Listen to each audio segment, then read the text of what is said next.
Our reading this morning comes from the Gospel of John, John chapter 11, beginning at verse 1. Now a man named Lazarus was sick. He was from Bethany, the village of Mary and her sister Martha. This Mary, whose brother Lazarus now lay sick, was the same one who poured perfume on the Lord and wiped his feet with her hair. So the sister sent word to Jesus, "Lord, the one you love, he is sick." When he heard this, Jesus said, "This sickness will not be ended in death. No, it is the Lord's glory, so that God's Son may be glorified through it." Jesus loved Martha and her sister and Lazarus. Yet when he heard that Lazarus was sick, he stayed where he was for 2 more days. Then he says to his disciples, "Let us go back to Judea." "But Rabbi," they said, "a short while ago the Jews tried to stone you, and yet you're going back there?" Jesus answered, "Are there not 12 hours of daylight? A man who walks by the day will not stumble, for he sees by this world's light. It is when he walks by night that he stumbles, for he has no light."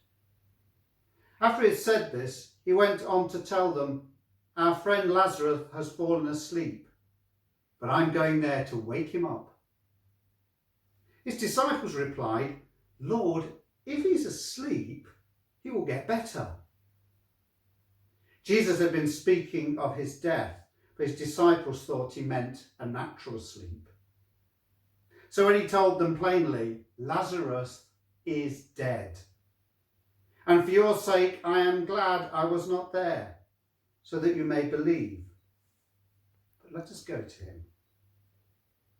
Then Thomas, called Didymus, said to the rest of the disciples, "Let us also go, that we may die with him." On his arrival, Jesus found that Lazarus had been there in the tomb for 4 days. Bethany was less than 2 miles from Jerusalem, and many Jews had come to Martha and Mary to comfort them in their loss. When Martha heard that Jesus was coming, she went out to meet him, but Mary stayed at home. "Lord," Martha said to Jesus, "if you had been here, my brother would not have died. But I know that even now God will give you whatever you ask." Jesus said to her, "Your brother will rise again." Martha answered, "I know he will rise again in the resurrection at the last day." Jesus said to her, "I am the resurrection and the life. He who believes in me will live even though he dies, and whoever lives and believes in me will never die." Do you believe this? "Yes, Lord," she told him. "I believe that you are the Christ, the Son of God, who has come into the world." Now after she said this, she went back and called to her sister Mary. "The teacher is here," she said, "and is asking for you." When Mary heard this, she got up quickly and went to him. Now Jesus had not yet entered the village, but was still at the place where Martha had met him. When the Jews had been with Mary in the house comforting her, noticed how quickly she got up and went out, they followed her, supposing she was going to the tomb to mourn there. When Mary reached the place where Jesus was and saw him, she fell at his feet and said, "Lord, if you'd been here, my brother would not have died." When Jesus saw her weeping, and the Jews had come along with her also weeping, he was deeply moved in spirit and troubled. "Where have you laid him?" he asked. "Come and see, Lord," they replied. Jesus wept. Then the Jews said, "See how he loved him." But some of them said, "Could not he who opened the eyes of the blind man have kept this man from dying?" Jesus, once more deeply moved, came to the tomb. It was a cave with a stone that had been laid across the entrance. "Take away the stone," he said. "But Lord," said Martha, the sister of the dead man, "by this time there'd be a bad odour, for he's been in there 4 days." Jesus said, "Did I not tell you that if you believed, you would see the glory of God?" So they took away the stone. Then Jesus looked up and said, "Father, I thank you that you have heard me. I know you always hear me. And I know that you always will hear me. But I say this for the benefit of the people standing here, that they may believe that you sent me." When he had said this, Jesus called out in a large voice, "Lazarus, come out!" The dead man came out, his hands and feet wrapped with strips of linen and a cloth around his face. Jesus said to them, "Take off the grave's clothes. Let him go." This is the gospel of our Lord.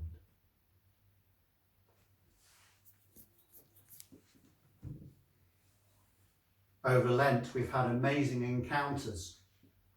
Jesus, through the Gospel of John, as we go through the Lent journey, meets with so many different people, and in the process of meeting them, reveals a truth about himself.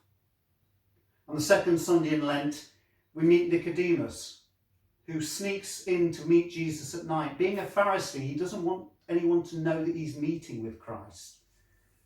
And they have a wonderful conversation about how you need to be born again. And then towards the end, Jesus reveals that he is the Son of Man to Nicodemus. The week before last rather, we met with the Samaritan woman, a person rejected by her own community that she had to go and collect water during the middle of the day. Somebody who came from a group of people who were considered lowly by the Jews. And they have that wonderful conversation in which she says, "I know that the Christ is coming." And Jesus says to her, "I am he." And then last week we had the wonderful thing with the blind man who is healed. It's one of the few occasions in the Bible where the person being healed doesn't ask to be healed. Christ heals him. And the wonderful question is, who sinned, him or his parents? And Jesus' reply is, neither of them. None of them have sinned. This is done to the glory of God. And then right at the end, after this poor man has been interviewed and interrogated by the Pharisees, Jesus meets him and says, "Do you believe in the Son of Man?" And the blind man says, "Yes, show me who he is and I will worship him." And Jesus says to him, "I am he." And the man bows down and worships. And then here we are, with Martha and Mary and Lazarus. This wonderful family that Jesus has spent time with, he's had hospitality with, in which John in his gospel reminds us that Mary is the one who washes Jesus' feet with the perfume. This family that the writer says he loves. And he comes to them after Lazarus has died. And what does he say? Well, first of all, he says, "Do you believe in the resurrection?" "Oh, yes, Lord, I believe in the resurrection. It will come at the end of time." We all know that. He says, "No, do you believe in the resurrection? Because I am the resurrection and the life. I am the Son of God." And he goes on, and that amazing moment when the tomb's rolled back, the stone is taken away, and Jesus shouts, "Lazarus, come on out." And out comes Lazarus, wrapped in the grave clothes, with that hint of what is going to happen a week later when Jesus is resurrected. And here it is, all revealed. Jesus encounters these people where they are, in the place that they are.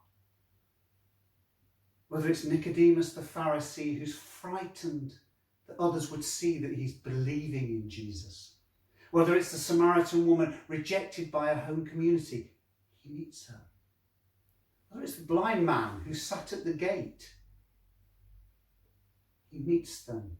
And in meeting each of them, he changes their lives. And he brings a new awareness, a new joy. And how much more so for Martha and Mary and Lazarus when Christ brings him back to life.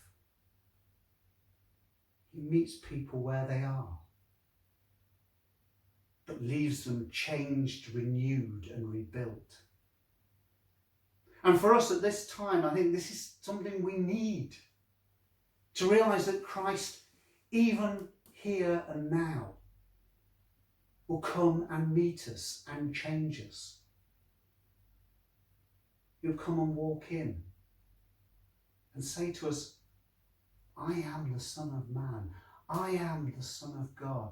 I am the resurrection and the life. I am the living water. And change our lives in ways that we may not know or understand, much broader than anything to do with COVID-19 may have changed our lives in the last month or so. His change is a change that is eternal and brings us to joy and salvation. So from my heart to your heart, I wish you the wonder of meeting Christ, the Son of Man, the Son of God. And may he this day and each day change our hearts and lives.